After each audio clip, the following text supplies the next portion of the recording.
Subscribe to our YouTube channel and press the bell icon to get the latest updates.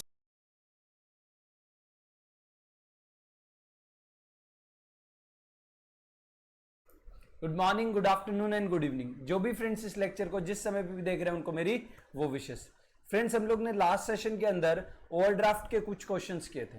अभी आज हम लोग overdraft के कुछ और क्वेश्चंस करेंगे ताकि थोड़ा सा क्लैरिटी आ जाए। अभी देखो, ओवरड्राफ्ट का जो क्वेश्चंस है ना, उसको बैलेंस वाली अप्रोच से करते हैं ना तो फटाफट आंसर आ जाता है। लेकिन अगर उसी क्वेश्चन को हम ओवरड्राफ्ट वाली अप्रोच से करते हैं, यानी उसको ओवरड्राफ्ट मान के चलते हैं ना, तो थोड़ा थोड़ा कभी क्या होता है, गलती होती है। बट इसका ये मतलब नहीं है कि आप ओवरड्राफ्ट वाला मेथड यानी ओवरड्राफ्ट वाला अप्रोच ही छोड़ दो।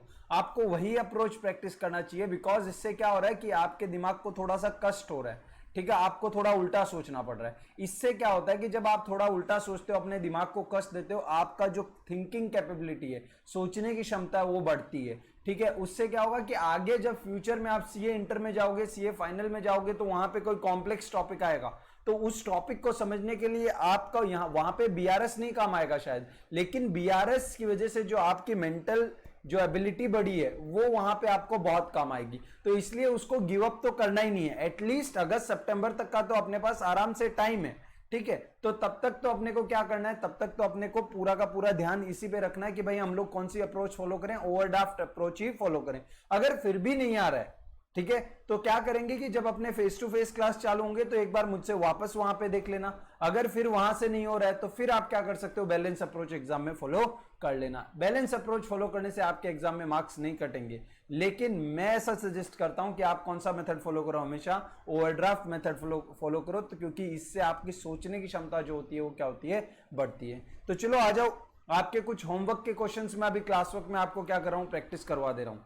अभी कुछ स्टूडेंट्स का ऐसा डाउट है कि सर इतना क्वेश्चन कर लिया, इतना क्वेश्चन प्रैक्टिस बराबर है क्या, 21 क्वेश्चन हमारा परफेक्ट है क्या, इससे कुछ ज्यादा हमें प्रैक्टिस करने की जरूरत है क्या।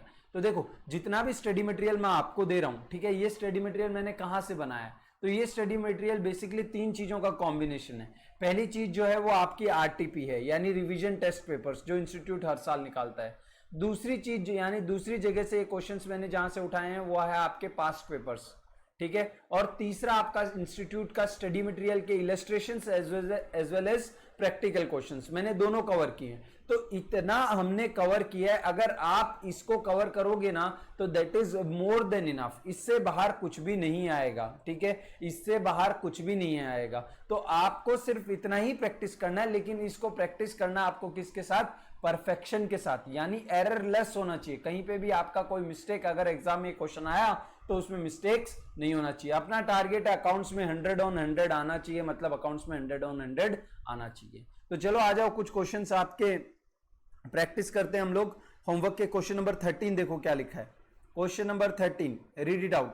क्या लिखा है, prepare a bank reconciliation statement of Messrs R K brother, यानी कंपनी का नाम क्या, कंपनी का नाम है आर के ब्रदर्स। ठीक है, उनका 30 जून 2018 को हमें क्या करना है, from the particulars given below हमें क्या करना है, उसका बैंक रिकंसिलिएशन स्टेटमेंट बनाना है। अब ये क्वेश्चन आपके मई 19 के पेपर, यानी पिछले साल में मई 19 के पेपर में 10 मार्क्स का आया था। ठीक है, और ये क्वेश्चन किसका है, ओवरड्राफ्ट का क्वेश्चन है। तो मैं इसको है ना ओडी की अप्रोच से सॉल्व करूंगा। तो सबसे पहले आप क्या करोगे, सबसे पहले आप फॉर्मेट बना लो। कहने से फॉर्मेट बीआरएस का बहुत सिंपल है, क्या लिखेंगे, कहने से यहां लिखेंगे bank reconciliation statement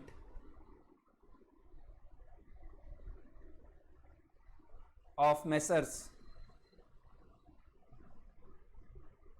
are K brothers. ठीक है, एज ऑन 30 जून 2000, कौन सा साल है, 2018, बराबर है। और फिर हमारा आ जाएगा particulars, amount and amount.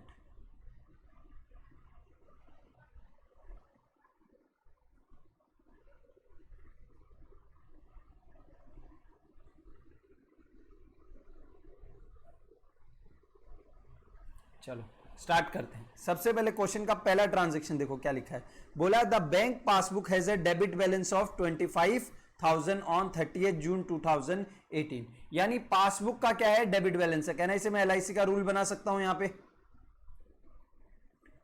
LIC AE plus plus minus minus plus plus plus minus minus minus, debit credit, बराबर है। अब यहां पे देखो कहना इसे किस में है बैलेंस, पासबुक के अंदर डेबिट बैलेंस है। पासबुक मतलब कौन बनाता है, बैंक बनाता है, और बैंक हमें क्या समझता है, लाइबिलिटी। लाइबिलिटी का डेबिट बैलेंस है, मतलब कौन सा बैलेंस है, नेगेटिव बैलेंस है। कहना इसे ये क्या बोलना चाह रहे हैं, ये बोलना चाह रहे हैं ओवरड्राफ्ट एज पर पासबुक। ये सुनो, यस। तो यहां पे हम लोग लिखेंगे हमारा ओडीएस पर पासबुक दी है, ओडीएस पर पासबुक। तो अब मैं मेरी थिंकिंग पूरी कैसे चलेगी, कहने से नेगेटिव बैलेंस के हिसाब से चलेगी, यस और नो, यस। और कहने से अमाउंट कितना है, 25,000। अगर मैंने वहां पे ओडी लिख दिया तो यहां पे मुझे उसे ब्रैकेट में डालने की जरूरत नहीं है। अब कहने से कुछ चीजें इसमें क्या हो जाएंगी, कुछ चीजें इसमें ऐड हो जाएंगी और कुछ चीजें क्या हो जाएंगी, इसमें से लेस हो जाएंगी। तो हम लोग यहां लिख देते हैं लेस, बराबर है। अब क्वेश्चन स्टार्ट करते हैं। देखो पहला ट्रांजैक्शन क्या दिया है, cheque worth ₹400 directly deposited into, यहां पे डिपॉजिटेड वर्ड आएगा, directly deposited into bank by customer but no entry was made in cash book. यानी एक कस्टमर था हमारा, कौन था हमारा, एक कस्टमर था। हमारे कस्टमर ने क्या किया, एक 400 रुपए का चेक हमें देने के बजाय हमारे अकाउंट में डाल दिया। ऐसा कर सकते हैं क्या, यस। हमारा अकाउंट नंबर उसके पास है तो हमारे अकाउंट नंबर में हम चेक डिपॉजिट करें, उससे अच्छा क्या है, उसी ने हमारे अकाउंट में क्या कर दिया, चेक डिपॉजिट कर दिया। तो कहने से उसने मेरे अकाउंट में चेक डिपॉजिट किया, और यहां पे ऐसा तो लिखा नहीं है कि चेक क्लियर नहीं हुआ, चेक क्या हो गया, क्लियर हो गया। तो कहने से मेरा पहले से क्या चल रहा है, देखो पासबुक में यहां पे देखो पहले से क्या चल रहा है, कहने से ओवरड्राफ्ट चल रहा है। क्या चल रहा है, ओवरड्राफ्ट। ओवरड्राफ्ट का मतलब क्या हुआ, बैंक मुझसे पैसे मांगता है। तो लेट सपोज बैंक कितना मांगता है, 1000 रुपए मांगता है। अब कोई कस्टमर ने 400 रुपए का मेरे में चेक डिपॉजिट कर दिया, तो कहने से मेरे अकाउंट में 400 रुपए आएगा।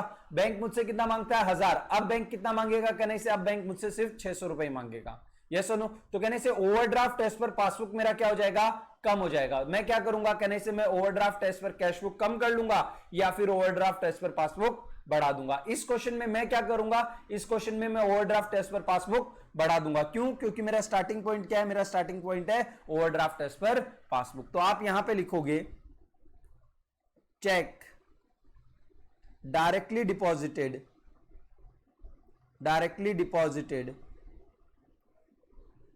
But no entry in cash book. Cash book में कोई एंट्री नहीं हुई। कितना अमाउंट है, कहने से 400 रुपीज का अमाउंट है। नेक्स्ट आगे देखो, आगे क्या लिखा है, आगे लिखा है out of cheque issued worth ₹34,000 cheque amounting to 20,000 only were presented for the payment till 30th June. यानी हमने 34,000 के चेक क्या किए थे, इशू किए थे, किसी को 34,000 के चेक्स दिए थे। अलग अलग चेक थे, सबका टोटल कितना आता है, 34 आता है। कहने से जब मैं इनको चेक दे रहा था, मेरे दिमाग में क्या चल रहा है कि बैंक मुझसे पैसे मांगता है। मेरे अकाउंट्स में क्या है, ओडी है। क्या है मेरे अकाउंट में, ओडी। तो मैंने जब इनको चेक दिया तो मैं बोला कि यार बैंक अब और पैसे मांगेगा मुझसे। पहले से लेट सपोज बैंक कितना मांगता है, 1000 रुपए मांगता है। तो जब मैं इनको चेक दे रहा हूं तो बैंक, मेरे को क्या लग रहा है कि अब बैंक मुझसे कितना मांगेगा, 34 मांगेगा, यस और नो। क्योंकि इन चेक के बदले बैंक तो इनको पेमेंट कर देगा, लेकिन उसके बाद वो सारा का सारा पैसा मुझसे मांगेगा, हाँ या ना, यस। अब कहने से ये मेरी कैश बुक है, ये मेरी पासबुक है। तो ओवरड्राफ्ट पहले मेरा कितना था, 1000। अब बैंक 34 और पेमेंट कर देगा तो कितना मांगेगा, 35। तो overdraft as per cash book क्या हो जा रहा है, मेरा इंक्रीज हो जा रहा है, यस और नो, यस। लेकिन बैंक ने 30th जून तक यानी 30 जून तक बैंक ने सिर्फ 20,000 का ही पेमेंट किया। तो कहने से पासबुक में बैंक मुझसे कितना मांगेगा, 20,000 और मांगेगा। कहने से मेरा ओवरड्राफ्ट कितने से बढ़ गया, 20,000 से बढ़ गया। वापस समझो एक बार, मेरा ओवरड्राफ्ट है मतलब क्या है, बैंक मुझसे पैसे मांगता है। मैंने किसी को चेक इशू किया, ये मेरे बैंक के पास चेक लेके जाएगा, बैंक इसको क्या कर देगा, पेमेंट कर देगा। और वो पैसा किससे मांगेगा, मुझसे मांगेगा, ये मुझे मालूम है। तो मेरे में तो पहले से ओवरड्राफ्ट चल रहा है, बैंक पहले से मुझसे पैसे मांगता है। अब कहने से और ज्यादा पैसे मांगेगा, कितना, 34,000 और मांगेगा, यस और नो। लेकिन बैंक के पास अभी तक सारे चेक पहुंचे नहीं है, प्रेजेंट नहीं हुए। बैंक ने सिर्फ 20,000 का ही पेमेंट किया। तो कहने से बैंक ने अगर मेरे बिहाफ पे 20 पेमेंट किया है तो मुझसे मांगेगा भी कितना, 20। तो बैंक ने मेरी पासबुक में ओवरड्राफ्ट कितने से बढ़ा दिया, 20,000 से। कहने से कितने का डिफरेंस है, 14,000 का डिफरेंस है। क्या कर सकता हूं, ओडीएस पर कैश बुक कम कर सकता हूं या फिर ओडीएस पर पासबुक बढ़ा सकता हूं। मैं क्या करूंगा, ओडीएस पर पासबुक बढ़ा दूंगा। क्यों ऐसा, क्योंकि मैंने ओडीएस पर पासबुक से स्टार्टिंग किया है। तो यहां लिखूंगा check issued but not presented. कितना अमाउंट है? अमाउंट है 14,000। कितना अमाउंट है? अमाउंट है 14,000। ये सुनो, यस। नेक्स्ट आगे देखो, अभी आगे क्या लिखा है? आगे लिखा है, a cheque of ₹4,000 received and entered in cash book but not sent to the bank. कहने से ये सब तो हम लोग बार बार कर चुके हैं। क्या हुआ है यहां पे? कहने से मेरे दिमाग में क्या चल रहा है? ओडी। ये हमेशा हर ट्रांजैक्शन से पहले ये क्लियर कर लेने का कि मेरे दिमाग में क्या चल रहा है, मेरी बुक्स में क्या चल रहा है, ओडी चल रहा है, यानी बैंक मुझसे पैसे मांगता है। अब मेरे पास एक चेक आया, ठीक है, मैंने वो चेक कैश बुक में एंटर किया। मतलब मैं क्यों एंटर किया? कि इस चेक का पैसा मुझे मिलने वाला है। तो मैंने ऐसा सोचा कि भाई मेरा तो बैंक में क्या चल रहा है? ओवरड्राफ्ट चल रहा है, यानी बैंक मुझसे पैसे मांगता है। जैसे ही ये चेक मैं बैंक में डालूंगा, कहने से इस चेक का पैसा आएगा और बैंक रख लेगा वो पैसा। क्यों? क्योंकि बैंक मुझसे पैसे मांगता है। तो मेरा ओवरड्राफ्ट बैंक क्या कर देगा? कम कर देगा। तो मैंने उसको कैश बुक में एंट्री करके मैंने मेरी कैश बुक में ओवरड्राफ्ट क्या कर दिया? कम कर दिया। लेकिन मैंने कैश बुक में एंट्री कर ली, लेकिन ये चेक शायद मेरे ऑफिस के ड्रॉर में ही पड़ा रह गया। मैंने डिपॉजिट ही नहीं किया, अभी तक इसको बैंक को भेजा ही नहीं। तो कहने से बैंक को पैसे नहीं मिले होंगे, और बैंक को पैसे नहीं मिले तो बैंक ने ओवरड्राफ्ट भी कम नहीं किया। तो कहने से कैश बुक का ओवरड्राफ्ट तो मैंने कम कर दिया, लेकिन बैंक को पैसे नहीं मिले, इसलिए बैंक ने पासबुक का ओवरड्राफ्ट नहीं कम किया। तो क्या करेंगे इस केस में? कहने से इस केस में या तो कैश बुक का ओवरड्राफ्ट बढ़ा देंगे या पासबुक का ओवरड्राफ्ट कम कर देंगे। मैं क्या करूंगा? पासबुक का ओवरड्राफ्ट कम कर दूंगा। क्यों ऐसा? क्योंकि मैंने स्टार्टिंग किससे किया है? ODS per passbook. तो यहां पे लिखूंगा cheque entered in cash book but not deposited, but not deposited. कितना अमाउंट है ये अमाउंट है आपका 4,000 रुपीज। कितना अमाउंट है? 4,000। और इसको मैं नेगेटिव में लिखूंगा। यस सुनो, यस। आगे देखो, ये वाला बहुत इंटरेस्टिंग है। A cheque of worth ₹20,000, cheque worth ₹20,000 has been sent to the bank for collection but the collection was reported by bank as under. यानी देखो यहां पे क्या हुआ कि हमने 30 जून तक, 30 जून को तक हम लोग ने बैंक को क्या किया? कुछ चेक्स भेजे। कितने के? 20,000 रुपए के चेक भेजे। अब 20,000 रुपए के चेक भेजे होंगे, तो कहने से मैंने चेक क्या किए हैं? डिपॉजिट किए। अब यहां पे ध्यान से सुनो, कहने से मैंने बैंक में क्या किया? चेक डिपॉजिट किया। कितने का? 20,000 का। अब इस 20,000 के चेक में से क्या हुआ? 30 जून तक सिर्फ कितने चेक क्लियर हुए? 14,000 चेक क्लियर हो गए। तो कहने से कैश बुक में मैंने 20,000 की एंट्री की होगी 30 जून तक, और पासबुक में कितनी एंट्री हुई है? 14,000 हुई है। आया ना? कहने से 30 जून तक तो सिर्फ 14,000 के बदले ही पैसे मिले ना। अब आगे बाकी के चेक 10 जुलाई और 12 जुलाई को हुए, तो कहने से वो तो हम कंसीडर नहीं करेंगे। क्यों नहीं कंसीडर करेंगे? क्योंकि वो तो कहने से अगले महीने हो रहे ना। हमें तो बीआरएस कब का बनाना है? 30 जून का बनाना है। अब यहां पे आप देखो दोनों हाथ, ये कैश बुक है, ये पासबुक है, ओडी चल रहा है, यानी बैंक हमसे पैसे मांगता है। कहने से मेरे को चेक मिले, मैंने बैंक में डिपॉजिट किया, मतलब इसके बदले मुझे पैसे मिलने वाला है। यस सुनो, मुझे इसके बदले क्या होने वाले? पैसे मिलने वाले हैं। लेकिन ये पैसे मुझे मिलेंगे नहीं, बैंक काट लेगा। क्यों? क्योंकि बैंक मेरा मुझसे पैसे मांगता है। क्यों? क्योंकि मेरा ओडी चल रहा है। यस सुनो, यस। तो कहने से बैंक क्या कर देगा? मेरा ओडी कम कर देगा। तो मैंने 20,000 के चेक डिपॉजिट किए, तो बैंक ने क्या कर दिया? मेरा ओवरड्राफ्ट कम कर दिया। बैंक ने क्या कर दिया? मेरा ओवरड्राफ्ट कम कर दिया। कितने से? 20,000 से मेरा ओवरड्राफ्ट कम हो गया। यस सुनो, यस।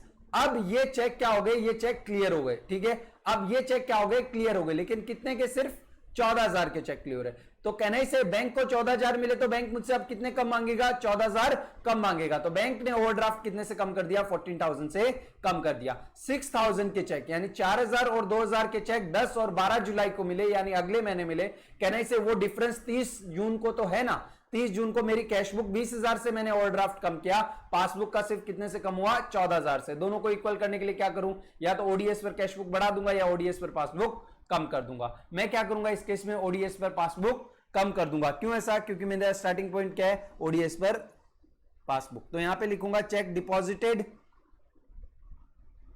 But not cleared. कितना अमाउंट है? कहने से 6,000 रुपए। कितना अमाउंट है? 6,000। नेक्स्ट आगे बढ़ो। अभी अगला में देखो क्या लिखा है। Bank made a direct payment of 600 which was not entered in A cash book. कहने से मेरा पहले से क्या चल रहा है? ओडी चल रहा है, यानी बैंक पहले से मुझसे पैसे मांगता है। अब बैंक ने एक डायरेक्ट पेमेंट कर दिया मेरे बिहाफ पे, तो कहने से और पैसे मांगेगा बैंक तो मुझसे। तो बैंक ने पासबुक का ओवरड्राफ्ट क्या कर दिया? इंक्रीज कर दिया। मेरी कैश बुक में एंट्री नहीं हुई, तो कहने से कैश बुक का ओवरड्राफ्ट इंक्रीज नहीं हुआ। क्या करूं? या तो ओडीएस पर कैश बुक बढ़ा दूं या फिर ओडीएस पर पासबुक कम कर दूं। मैं क्या करूंगा, ओडीएस पर पासबुक कम कर दूंगा। क्यों ऐसा, क्योंकि ओडीएस पर पासबुक मेरा स्टार्टिंग पॉइंट है। तो यहां पे लिखूंगा direct payments, direct payments made by bank, direct payment made by bank not entered in cash book, not entered in cash book. कितना अमाउंट है, कहने से इसका अमाउंट है आपका 400। कितना अमाउंट है, 400। 400 ही है ना, 600 है, सॉरी, ये आपका अमाउंट आ जाएगा 600। नेक्स्ट आगे देखो, आगे क्या लिखा है, interest on overdraft charged by bank. Charged by bank मतलब बैंक ने लिया कितना, 1600 was not recorded in cash book. कहने से बैंक पहले से ही पैसे मुझसे मांगता है। ओडी का मतलब क्या होता है, बैंक पहले से मुझसे पैसे मांगता है। अब बैंक कहने से इंटरेस्ट मांग रहा है, मतलब बैंक और पैसे मांग रहा है मुझसे। तो कहने से बैंक ने क्या कर दिया, मेरा पासबुक में ओडी बढ़ा दिया, लेकिन मेरी कैश बुक में एंट्री नहीं है। तो कहने से कैश बुक का ओडी उधर ही है। क्या करूं, या तो कैश बुक का ओडी बढ़ा दूं या फिर पासबुक का ओडी कम कर दूंगा। मैं क्या करूंगा, पासबुक का ओडी कम कर दूंगा। क्यों ऐसा, क्योंकि मेरा ओडीएस पर पासबुक क्या है, स्टार्टिंग पॉइंट है। तो यहां पे लिखूंगा interest on overdraft not entered in cash book, not entered in cash book. कितना अमाउंट है, 1600। कितना अमाउंट है, 1600 रुपए। तो यहां पे लिख देंगे 1600। नेक्स्ट आगे बढ़ो, अगला देखो क्या दिया है, bank charges worth ₹80 have been entered twice in cash book. ये देखो क्या लिखा है, twice in cash book, whereas insurance charges of ₹70 paid by bank directly has not been entered in cash book। ये दो अलग अलग हैं, दो अलग अलग ट्रांजेक्शन है। हम लोग क्या करेंगे, दोनों को अलग अलग लेते हैं। सबसे पहले हम लोग क्या करते हैं, बैंक चार्जेस। अब बैंक ने क्या किया, 80 रुपए के चार्जेस मांग रहा है हमसे। बैंक क्या कर रहा है, बैंक हमसे 80 रुपए के चार्जेस मांग रहा है। तो देखो हमसे तो बैंक पहले से ही पैसे मांग रहा है, यानी हमारा क्या चल रहा है, ओडी चल रहा है। ये दिमाग में क्वेश्चन के हर ट्रांजेक्शन से पहले अपने दिमाग में रखना बहुत इंपॉर्टेंट है, अदरवाइज आप क्वेश्चन में कहीं ना कहीं मिस्टेक कर जाओगे। और ये ज्यादा बार आपको नहीं करना पड़ेगा, आप 8-10 क्वेश्चन ऐसे कर लोगे ना, ऐसे याद रख रख के, उसके बाद ये ऑटोमेटिकली आपको आने लग जाएगा। ठीक है, जैसे कि अभी मैं कंफ्यूज नहीं होता, क्यों, क्योंकि मैंने इतना पढ़ा चुका हूं ना इस चीज को कि ये चीज मुझे अब याद हो गई है कि भाई हाँ, ओडी में उल्टा करना है मुझे।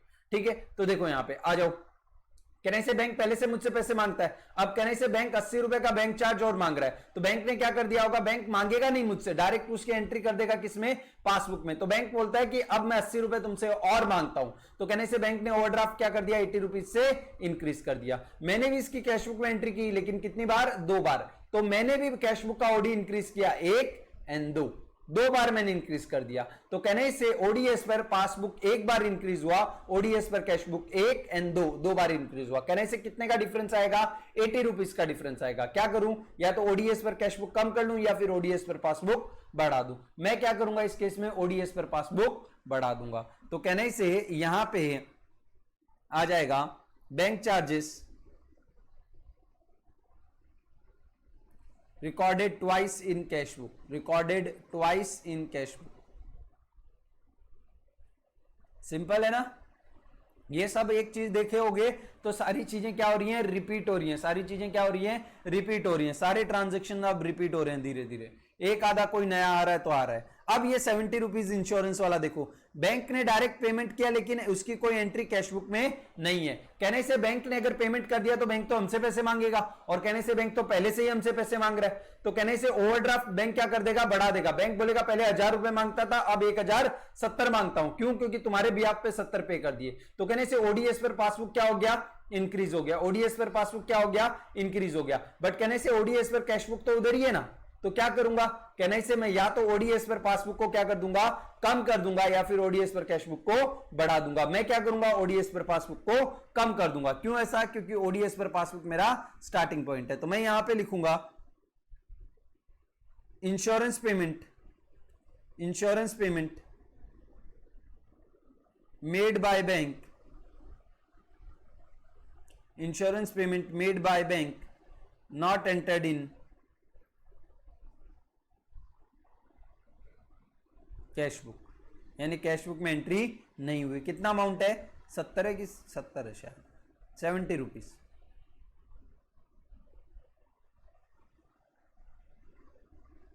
70 देखो यहां पे नेक्स्ट आगे, credit side of bank column of cash book was under casted by ₹2000। Credit side of bank column of cash book, अब कहने से ये तो हम लोग बहुत बार देख चुके हैं। Credit side of bank column of cash book, cash book क्या हमारे लिए असेट है, और असेट को एक्चुअली हमने क्या कर दिया है, कम कर दिया है। यस और no, credit side of bank column was credit side of bank column of cash book was under casted by ₹2000। तो कहने से कैश बुक ड्रॉ करके देख लेने का, जब ऐसा कंफ्यूजन हो तो कहने से 1000 200 400, बैलेंस कितना आएगा, बैलेंस आएगा 600, आया ना। यस, अब क्या हो गया एक्चुअल में, जस्ट एक मिनट, ये ना ओवरड्राफ्ट का क्वेश्चन है ना, तो इसको हम लोग को वैसे डील करना पड़ेगा। ये हमारी एक्चुअल कैश बुक है, ये हमारी क्या है, एक्चुअल कैश बुक है। तो इसमें हमें क्या रखना पड़ेगा, ओडी रखना पड़ेगा। क्या रखना पड़ेगा, ओवरड्राफ्ट रखना पड़ेगा। तो एक्चुअल में कहने से बैलेंस इस साइड होता है, आया ना, पॉजिटिव बैलेंस, कैश बुक का पॉजिटिव बैलेंस ये साइड होता है। कहने से इसका क्या है, इसका नेगेटिव बैलेंस ये साइड होगा। तो हम लोग ने लेट सपोज इसका बैलेंस कितना था, 1000 था। यस और नो, यस। अब हमने इसकी क्रेडिट साइड को क्या कर दिया है, कम दिखाया है, यानी हम लोग ने इसका ओडी क्या दिखा दिया, हमने उसका ओडी 800 दिखा दिया। तो कहने से अगर हम लोग क्रेडिट साइड कम दिखाएंगे तो ओवरड्राफ्ट क्या हो जाएगा, ओवरड्राफ्ट कैश बुक का क्या दिख रहा है, कम दिख रहा है। यस और no, credit side of cash book was under casted. अगर मैंने क्रेडिट साइड कम दिखाई तो कहने से ओवरड्राफ्ट क्या दिख रहा होगा, कम दिख रहा होगा। कैश बुक का ओवरड्राफ्ट कम दिख रहा है, पासबुक का ओवरड्राफ्ट उधर ही है। क्या करूं, पासबुक के भी ओवरड्राफ्ट को कम कर दूंगा। कितने से, 2000 से। तो आप यहां पे लिखोगे credit side of cash book wrongly undercasted। कितना अमाउंट है, 2000 रुपीज। अब कहने से क्वेश्चन खत्म हो गया। अब दोनों साइड का टोटल कर दो। इस साइड का टोटल आएगा 14,480 और इस साइड का टोटल आएगा 6,000 plus 4,000 plus 600 plus 1600 plus 70 plus 2000, यह आ गया 14,270। Yes no, yes. अब इसका टोटल कर लो आप, तो इसका टोटल आएगा आपका, यह आएगा 25,210। और ये क्या आ जाएगा आपका, ये आ जाएगा आपका ओडीएस पर कैश बुक। ये क्या आ जाएगा आपका, ओडीएस पर कैश बुक। समझ में आता है कि नहीं आता है, पक्का सबको, किसी को डाउट है इसमें, चलें आगे। ओके, नेक्स्ट क्वेश्चन, एक सेम ऐसा ही क्वेश्चन है, एक 14। इसके बाद हम लोग ये ओवरड्राफ्ट वाला खत्म करेंगे, ठीक है। यहां पे देखो क्या लिखा है, from the following information prepare BRS on 31 December 2017 of messrs new steel limited. New steel limited करके कंपनी का नाम है, उसका हमें क्या करना है, बीआरएस बनाना है। अब बोला bank overdraft as per cash book is 22,45,900। तो कहने से हमें क्वेश्चन किसका है, ओडी का है। तो सबसे पहले हम लोग क्या करेंगे, फॉर्मेट बना लेंगे। तो यहां पे लिख लेता हूं बैंक रिकंसिलेशन,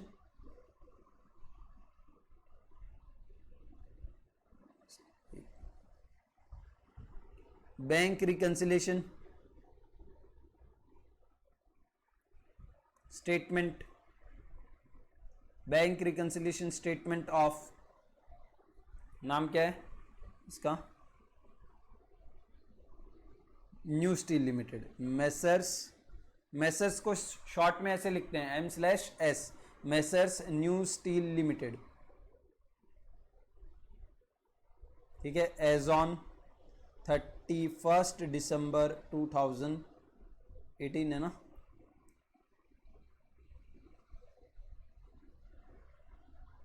2017 सॉरी, ठीक है। अब यहाँ पे आ जाएगा अपना format, particulars, amount,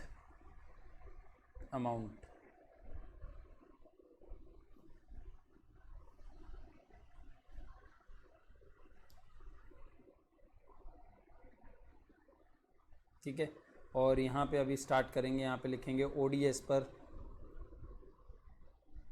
cash book, overdraft as per cash book कितना है, 22,45,000। टोटल कितना है, एग्जैक्ट अमाउंट 22,45,900 रुपीज़। और यहाँ पे क्या करेंगे, ऐड फिर यहाँ पे लेस, एड एंड लेस। अब देखो यहाँ पे सबसे पहली चीज क्या लिखी है, यहाँ पे लिखा है interest debited by bank on 26 December but no advice was received. कहने से बैंक ने क्या कर लिया, इंटरेस्ट काट लिया। कहने से बैंक पहले से ही हमसे क्या कर रहा है, यहाँ पे देखो बैंक पहले से ही हमसे क्या कर रहा है, पैसे मांगता है। और कहने से इंटरेस्ट काट लिया मतलब और पैसे मांगेगा, तो कहने से पासबुक का ओडी क्या हो गया, इंक्रीज हो गया। तो हम क्या करेंगे, कैशबुक का ओडी भी बढ़ा देंगे। तो यहां पे लिखेंगे interest on OD charged by bank, charge but not recorded in cashbook, but not recorded in cashbook. कितना अमाउंट है, इसका अमाउंट है हमारा 2,78,700, 2,78,700। ये सुनो, यस। नेक्स्ट अगला देखो, cheque issued before 31 December 2017 but not been presented. कहने से चेक इशू किए तो हमें क्या लग रहा है कि हमारा ओवरड्राफ्ट बढ़ जाएगा।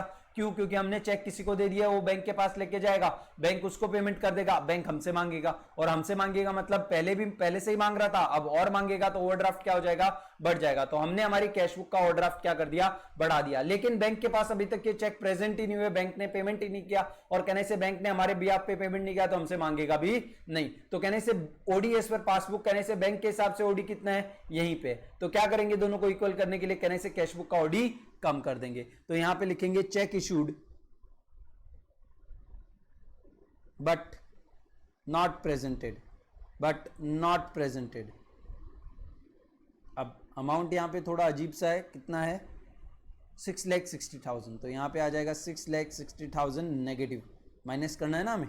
नेक्स्ट अगला देखो, ट्रांसपोर्टेशन सब्सिडी। अब सब्सिडी का मतलब क्या होता है कि गवर्नमेंट कभी कभी क्या करता है, हमें पैसे देता है। ठीक है, गवर्नमेंट क्या करता है, पैसे देता है। जैसे अभी कोरोना वायरस चल रहा है, तो एक आधा कंपनी बंद हो रहा है सपोज, तो गवर्नमेंट बोलता है कि भाई क्यों बंद कर रहे हो, वो कंपनी बोलती है कि भाई हमारे पास पैसे की कमी है, हम लोग चालू नहीं रख सकते। तो गवर्नमेंट बोलती है कि ये लो 1 करोड़ रुपया लो, तुम लोग क्या करो, चालू रखो, हमें 1 करोड़ रुपया नहीं चाहिए। ठीक है, गवर्नमेंट अलग अलग तरह से क्या करता है, सब्सिडी देता है। सब्सिडी का मतलब क्या हुआ, आपके अकाउंट में पैसे भेजेगा। ठीक है, तो ट्रांसपोर्ट के लिए सब्सिडी दिया है गवर्नमेंट ने, स्टेट गवर्नमेंट ने, by the bank but no advice was received to the company. यानी हमारे अकाउंट में गवर्नमेंट का सब्सिडी आ गया। अब बैंक हमसे पहले से पैसे मांगता है। क्या चल रहा है, हमारा ओडी चल रहा है। कहने से जैसे ही बैंक को पैसे मिलेंगे, कहने से बैंक मेरा ओडी क्या कर देगा, कम कर देगा। बैंक बोलेगा पहले तुझसे 1,000 रुपए मांगता था, अब तेरे 300 रुपए मेरे पास आ गए, अब तेरे से कितना मांगता हूं, सिर्फ 700 मांगता हूं। हमेशा एग्जांपल लेके करो ना। 1,000 रुपए बैंक मांगता था, सब्सिडी मिला कितने का, लेट सपोज 300 का मिला, तो कहने से बैंक अब मुझसे कम कितना मांगेगा, कहने से 300 रुपए कम मांगेगा। तो कहने से ओडीएस पर पासबुक क्या हो गया, कम हो गया। और कहने से मेरे कैशबुक में तो रिकॉर्डिंग ही नहीं हुआ, तो कहने से क्या करूं, इक्वल करने के लिए या तो ओडीएस पर पासबुक बढ़ा दूं या फिर ओडीएस पर कैशबुक कम कर दूं। मैं क्या करूंगा, ओडीएस पर कैशबुक को कम कर दूंगा। तो देखो यहां पे कितना अमाउंट है, 14,25,000। मैं पहले अमाउंट लिख देता हूं वरना भूल जाऊंगा। तो यहां पे आप लिख सकते हो transport subsidy,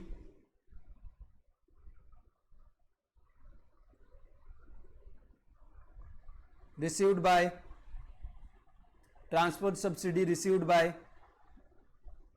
bank but not recorded in cashbook. Next अगला ट्रांजैक्शन देखो, अगला क्या ट्रांजैक्शन है, अगला लिखा है ड्राफ्ट डिपॉजिटेड। ड्राफ्ट का मतलब भी क्या होता है, ड्राफ्ट का मतलब भी आपको लिखना है तो लिख सकते हो, इसका मतलब भी क्या होता है, चेक होता है। ड्राफ्ट का मतलब भी क्या होता है, चेक होता है। Draft deposited in a bank but not credited till 31 December 2017, यानी 31 दिसंबर 2017 तक। ठीक है, 31 दिसंबर 2017 तक एक चेक डिपॉजिट किया था बट वो अभी तक क्रेडिट नहीं हुआ है। कहने से मैंने चेक डिपॉजिट किया, मेरे दिमाग में क्या चल रहा है, पैसा आएगा। और कहने से मेरे को ऐसा लग रहा है कि यार बैंक मुझसे पैसे मांगता है, लेकिन ये एक बार इस चेक का पैसा आ जाएगा तो अब बैंक इतना पैसा मुझसे नहीं मांगेगा। लेट सपोज बैंक कितना मांगता है, 1,000 रुपए मांगता है। अब मैंने बैंक में 300 रुपए का क्या डाल दिया, 300 रुपए का चेक डाल दिया। तो अब मुझे लग रहा है कि 300 रुपए बैंक को मिलेगा, वैसे ही बैंक बोलेगा कि तुझसे 1,000 नहीं, कितना मांगता हूं, 700 मांगता हूं। तो मैंने ओवरड्राफ्ट एज पर कैशबुक क्या कर लिया, कम कर लिया। लेकिन बैंक को अभी तक पैसे नहीं मिले, तो कहने से बैंक मेरा ओडी कम नहीं किया। तो कहने से दोनों को इक्वल करने के लिए क्या करूं, या तो ओडीएस पर कैशबुक बढ़ा दूंगा या फिर ओडीएस पर पासबुक कम कर दूंगा। मैं क्या करूंगा, ओडीएस पर कैशबुक बढ़ा दूंगा। क्यों ऐसा, क्योंकि ओडीएस पर कैशबुक मेरा स्टार्टिंग पॉइंट है। तो कहने से मैं यहां पे लिखूंगा चेक डिपॉजिटेड। ड्राफ्ट का मतलब क्या होता है, cheque, cheque deposited but not credited, but not credited. कितना अमाउंट है, तो इसका आपका अमाउंट है 13,50,000 if I am not wrong. कितना है? 13,50,000 बराबर है। अब देखो यहां पे क्या लिखा है, bills for collection credited by bank till 31 December 2017 but no advice was received. अगर आपको बिल फॉर कलेक्शन क्या होता है ये भी नहीं मालूम ना, तो भी आप क्वेश्चन कर सकते हो, क्योंकि आपको मालूम है कि बैंक ने क्रेडिट किया है और बैंक हमें क्या समझता है? लाइबिलिटी। और कहने से लाइबिलिटी क्रेडिट क्या मतलब? बैंक ने हमारे अकाउंट में पैसे डाले हैं, बढ़ गया ना, मतलब बैंक ने हमारे अकाउंट में क्या किया है? पैसे डाले हैं। बट कहने से हमारा पहले से क्या चल रहा है? ओवरड्राफ्ट चल रहा है। तो हमने बैंक को क्या, कुछ बिल्स दे रखे थे, इनके बदले हमें पैसे मिलने वाले थे। हमने बोला बैंक हम नहीं जाने वाले पैसे लेने के लिए, एक काम करिए तू बिल रख, तू जाना है इन सब लोग के पास और पैसे लाके हमारे अकाउंट में डाल देना। तो बैंक क्या करता है? कहने से बैंक तो हमसे पहले से ही पैसे मांग रहा है। क्यों? क्योंकि हमारे अकाउंट में क्या चल रहा है? ओवरड्राफ्ट चल रहा है। अब हमने बैंक को 300 के चेक 300 के बिल्स दिए थे, बैंक क्या किया? उन बिल के पैसे कलेक्ट करके हमारे अकाउंट में डाल दिए। दैट मींस बैंक पहले से हमसे 1000 रुपए मांगता था, अब कहने से 300 रुपए बैंक को मिल गए। अब बैंक कितना मांगेगा हमसे? अब बैंक हमें 300 रुपए कम मांगेगा। कहने से ओवरड्राफ्ट एज पर पासबुक क्या हो गया? कम हो गया। बट कहने से overdraft as per cash book तो उधर ही है। क्या करूं? कहने से या तो ओवरड्राफ्ट एज पर पासबुक कम कर दूं, या फिर ओवरड्राफ्ट एज पर पासबुक बढ़ा दूं, या फिर overdraft as per cash book कम कर दूं। मैं क्या करूंगा इस केस में? मैं इस केस में overdraft as per cash book भी कम कर दूंगा। तो यहां पे मैं लिखूंगा bills collected but not entered in cash book. Bills collected but not entered in cash book. कितना अमाउंट है? 8,36,000। कितना अमाउंट है? 8,36,000 रुपीज। नेक्स्ट आगे देखो क्या लिखा है, amount wrongly debited to the company's account by the bank for which no details are available. Bank ने क्या किया? हमारे अकाउंट को डेबिट कर दिया। कहने से बैंक हमें लाइबिलिटी समझता है, लाइबिलिटी को डेबिट किया मतलब हमारे अकाउंट का बैलेंस कम कर दिया। बैलेंस कम किया मतलब ओवरड्राफ्ट क्या किया होगा? ओवरड्राफ्ट बढ़ा दिया होगा। ठीक है, तो कहने से बैंक ने पासबुक क्या कर दी? बैलेंस कम किया मतलब ओवरड्राफ्ट क्या हो गया होगा? बढ़ गया होगा। तो बैंक ने पासबुक का ओवरड्राफ्ट क्या कर दिया? बढ़ा दिया। तो कहने से ओवरड्राफ्ट एज पर पासबुक बढ़ गया, लेकिन कहने से कैश बुक का तो उधर ही है, तो हम क्या करेंगे? Overdraft as per cash book भी बढ़ा देंगे। तो यहां पे लिखेंगे amount wrongly debited bye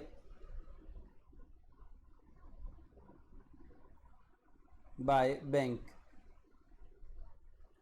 amount wrongly debited by bank. कितना अमाउंट है? 7,40,000। कितना अमाउंट है? 7,40,000।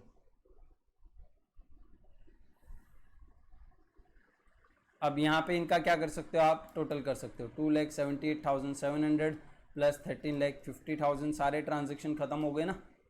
अब 2,78,700 प्लस 1350 प्लस 740, यह आएगा आपका 23,68,700 बराबर। और अब यह आ गया 6,60,000 प्लस 1425 प्लस 836, यह आपका आ गया 29,21,000 नेगेटिव। अब आप यहाँ पे क्या कर सकते हो? अमाउंट लिख दो, टोटल कर लो। कहने से 22,45,900 प्लस 23,68,700 माइनस 29,21,000, तो ये आ जाएगा आपका 16,93,600। और इसको आप लिख सकते हो ओडीएस पर पासबुक। ये क्या हो गया आपका? ODS per passbook. यस और नो? यस। तो इसी के साथ हमारा क्या खत्म हुआ? हमारा ये ओवरड्राफ्ट का जो टॉपिक था ये वाला खत्म हुआ। अब नेक्स्ट लेक्चर के अंदर हम क्या करेंगे कि नेक्स्ट लेक्चर के अंदर नया टॉपिक स्टार्ट करेंगे बीआरएस का ही, that is adjusted cash book.